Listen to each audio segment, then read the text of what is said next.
किसी गांव में एक बुद्धिमान सन्यासी रहते थे। उनके पास बहुत से शिष्य थे जो उनके आदर्शों को अपनाने के लिए तैयार थे। एक दिन एक व्यक्ति आया और उन्हें बहुत ही गालियां देने लगा। वह बहुत भद्दे और अशिष्ट भाषा में बोल रहा था। सन्यासी के शिष्यों ने इस पर क्रोधित होकर उसे बहुत पीटा। सन्यासी ने शांति बनाए रखते हुए उनसे कहा, उस व्यक्ति ने तुम्हें क्यों गालियां दी? क्या तुमने उससे कुछ कहा जो उसे इतना उत्तेजित कर दिया? एक शिष्य ने उत्तर दिया, गुरुदेव, वह व्यक्ति बहुत ही अभद्र और अशिष्ट था। हमने उसे समझाने की कोशिश की पर वह हमें सुनता ही नहीं था। सन्यासी ने मुस्कुराते हुए कहा, तुम उस व्यक्ति के अभद्र शब्दों को उसके पास ही छोड़ देते तो वह क्या करता? वह शयन के लिए उन शब्दों का विवरण करने जा रहा था, लेकिन तुमने उसको अधिक उत्तेजित किया। यह सुनकर शिष्यों ने अपनी गलती समझी और गुरुदेव से माफी मांगी। सन्यासी ने उन्हें बताया कि किसी भी स्थिति में क्रोध को नियंत्रित करना अहम है और समझ के साथ प्रतिक्रिया करना सबसे उत्तम है। उन्होंने अपने शिष्यों को माफ किया और उन्हें शांति और समर्पण की शिक्षा दी। उस समय सन्यासी ने अपने शिष्यों को समझाया कि हर व्यक्ति के अंदर कुछ न कुछ सतर्कता होती है और जब हम उस सतर्कता को समझते हैं तो हमें उस पर अधिकार नहीं होता कि हम उसे अपने मन में जगह दें या न दें। उन्होंने उन्हें सिखाया कि स्वयं को क्रोध से मुक्त करना हमें और हमारे आसपास के लोगों को भी शांति और सुख की दिशा में अग्रसर करता है। यह कहानी हमें यह शिक्षा देती है कि हमें दूसरों के अपराधों को माफ करना सीखना चाहिए। अक्सर हमारा क्रोध और अपराधों का आघात हमें और हमारे चारों ओर के लोगों को और भी दुखी कर देता है।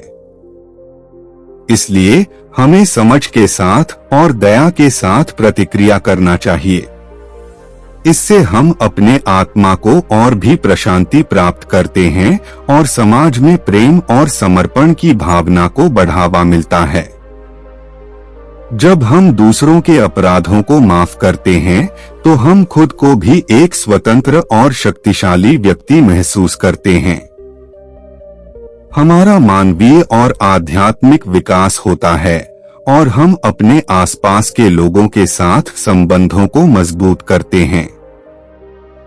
इसके अलावा बुद्ध की शिक्षाओं में दूसरों के प्रति कृपा और सहानुभूति का भाव बहुत महत्वपूर्ण है। यह हमें समझाता है कि हम सभी में एक ही आत्मा है और हमें एक दूसरे के साथ सहयोग करना चाहिए। इसलिए हमें दूसरों के अपराधों को माफ करके उनके साथ प्रेम और समर्पण की भावना बनाए रखनी चाहिए। जब हम दूसरों के अपराधों को माफ करते हैं तो हमारा मन और आत्मा शुद्ध हो जाता है। हमें स्वतंत्रता का अनुभव होता है और हम पुनः खुद को प्रेम और समर्पण की ओर अग्रसर करते हैं। इससे हमारा जीवन स्रोत नया ऊर्जा से भर जाता है और हम अपने लक्ष्यों की ओर बढ़ते हैं।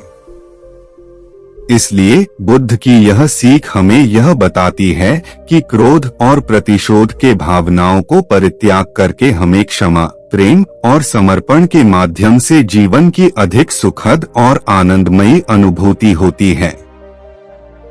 इस अद्भुत दिशा को बढ़ावा देने के लिए हमें न केवल अपने आप को माफ करना चाहिए बल्कि हमें दूसरों को भी माफ करना चाहिए। यह संबंधों को मजबूत और साथी बनाए रखने में मदद करता है। हमें ध्यान देना चाहिए कि क्षमा देने का यह अद्भुत गुण हमें हर एक को अपने चारों ओर बेहतर महसूस करने में मदद करता है। इससे हमारा जीवन और भी सकारात्मक हो जाता है और हम समृद्धि और खुशी की दिशा में अग्रसर होते हैं। क्षमा और समर्पण की भावना हमें एक उच्च स्तर की आत्मविश्वास और आत्मसंवाद से आगे बढ़ने में मदद करती है। यह हमें अपने आत्मा की ऊर्जा को सुधारने में मदद करता है और हमें अपने आसपास के साथीदारों के साथ संवाद को स्थापित करने में सहायक होता है। इस प्रकार क्षमा की भावना हमारे समाज में एक शांतिपूर्ण और सहयोगपूर्ण वातावरण को प्रोत्साहित करती है, जो हमें समृद्धि और सामर्थ्य की दिशा में आगे बढ़ने में मदद करता है। दोस्तों, हम आशा करते हैं कि आपको यह वीडियो कहानी पसंद आई होगी, तो वीडियो को लाइक और चैनल को सब्सक्राइब जरूर करें। धन्यवाद।